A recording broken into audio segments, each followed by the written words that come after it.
O Sebrae realiza em Brasília até sexta-feira o encontro Transformar Juntos. Estão aqui presentes representantes do Sebrae de todo o Brasil e também gestores públicos. A abertura nesta terça-feira contou com a presença do presidente em exercício Geraldo Alckmin, dos ministros do Trabalho Luiz Marinho e também o do Turismo Celso Sabino. Há representantes de governos de língua portuguesa da África que também vieram para conhecer as experiências brasileiras. O presidente em exercício, Geraldo Alckmin, após o encontro, concedeu entrevista coletiva e, nesta entrevista, eu perguntei a ele sobre a política monetária, os juros, em que medida estão hoje dificultando o crescimento das próprias empresas. Aí, o presidente em exercício respondeu que não vê justificativa para os juros tão altos no Brasil. Veja o que ele disse. Presidente, o senhor falou em crescimento, geração de empregos, e a gente sabe que isso depende muito da política monetária. No entanto, o governo não tem hoje ingerência sobre a política monetária, porque está no Banco Central.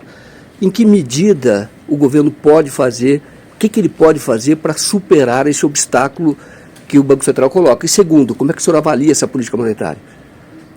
Olha, primeiro destacar que eu até citei aqui, tem três sempre fatores que a gente deve observar: risco Brasil, inflação e taxa de desemprego.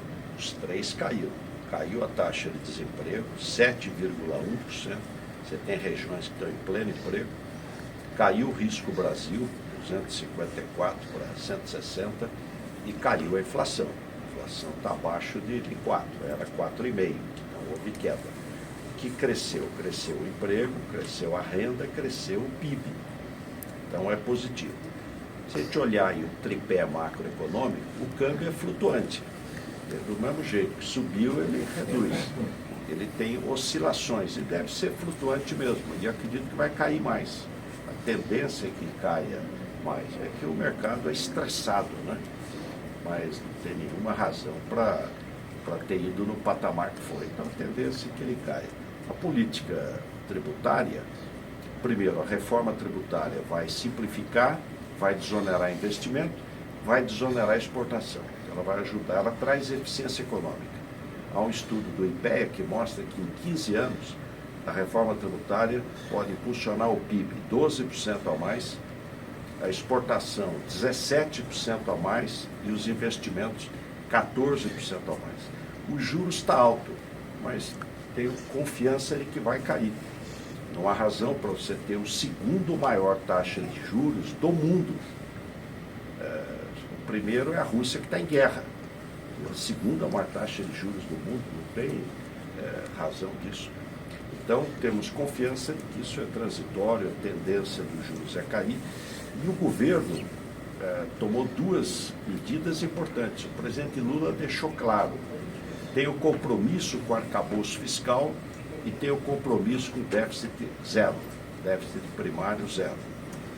E o ministro Fernando Haddad ainda fez mais. Eu vou zerar o déficit e vou cumprir o arcabouço fiscal, melhorando a eficiência do gasto público, cortando pelo lado da despesa.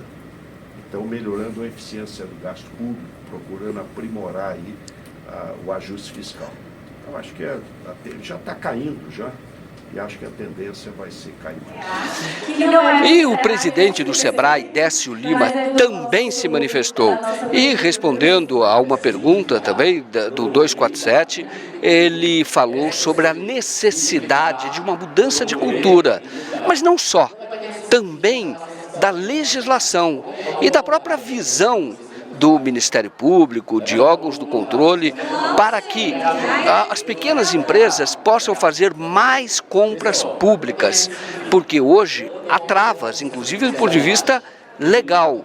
E isso acaba prejudicando naturalmente essas empresas e prejudica os próprios municípios, porque essas empresas estão nos municípios. Hoje o governo federal, segundo ele lembrou, já faz mais de 40% das suas compras de pequenas empresas. Porém, os municípios ainda esse número é bem menor. Então vamos ver o que disse o presidente nacional do Sebrae, Décio Lima. Presidente, o que está faltando para os municípios comprarem mais das pequenas empresas? O senhor fala de 20 e poucos %, é isso, né? A facilidade, porque você imaginar um pequeno empreendedor, aquele que se transformou no MEI, aquele que produz, por exemplo, como disse o presidente Geraldo Alckmin, na agricultura familiar, ele não conhece o mundo dos negócios e do mercado. E ainda quando chega no mercado público, ali estão as regras, né, que são regras dos processos que têm origem nos marcos regulatórios da lei. A lei da licitação, a vigilância de tribunais de contas, o prefeito fica, digamos, sem condições de viabilizar a economia local, porque ele também presta conta, se trata de dinheiro público, e é justamente o transformar que estamos aqui realizando para criar as facilidades e dar as condições para que os municípios possam permitir a acessibilidade dos pequenos na venda pública. Teria que mudar a legislação? Tem que mudar a legislação, tem que facilitar, tem que ter um outro olhar, tem que dar visibilidade do ponto de vista das instituições fiscalizadoras, do próprio Ministério Público, da gestão administrativa, do poder que tem discricionariamente os agentes públicos, e tem que criar essa sinergia facilitadora. Porque se nós começarmos a imaginar que as compras públicas têm vários obstáculos e elas estão dissociadas, nós dificultamos.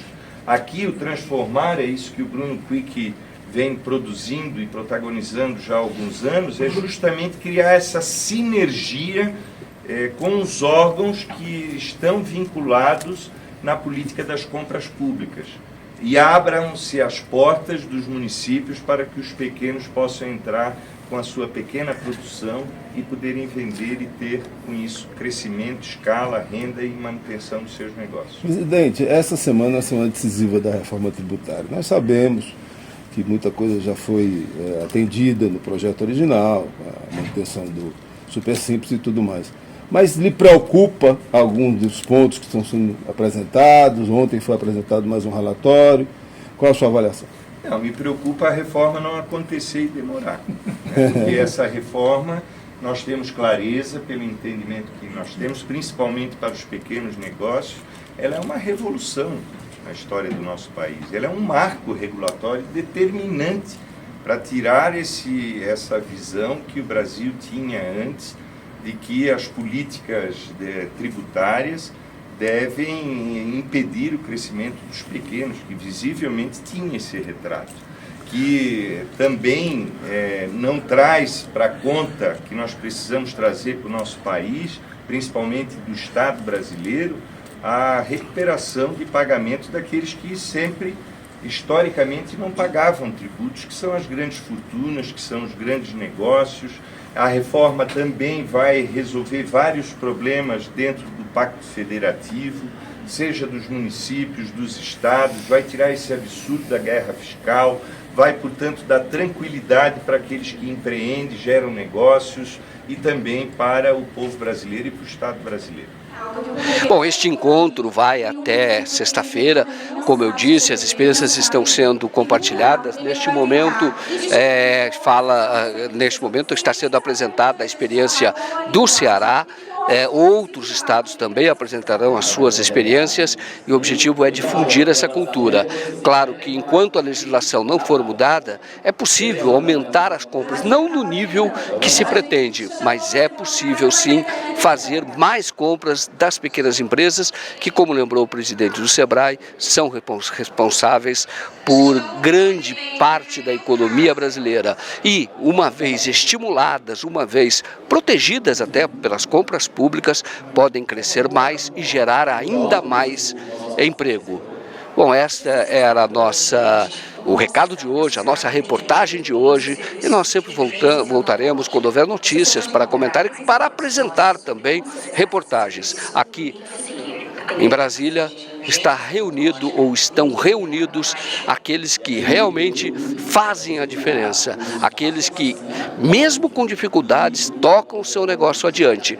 E, como disse o próprio Sebrae, como disse o presidente em exercício, Geraldo Alckmin, e também o ministro do Trabalho, Luiz Marinho, o governo está voltado para preocupado, está dando atenção para esse setor, para que o país continue na rota do crescimento e na geração de empregos. Era isso, eu peço a vocês que ainda não se inscreveram no canal, que o façam, e aqueles que puderem, que patrocinem o Brasil 247. Nós estamos agora ampliando a nossa cobertura e contamos com você, contamos com seu apoio. Muito obrigado e até mais.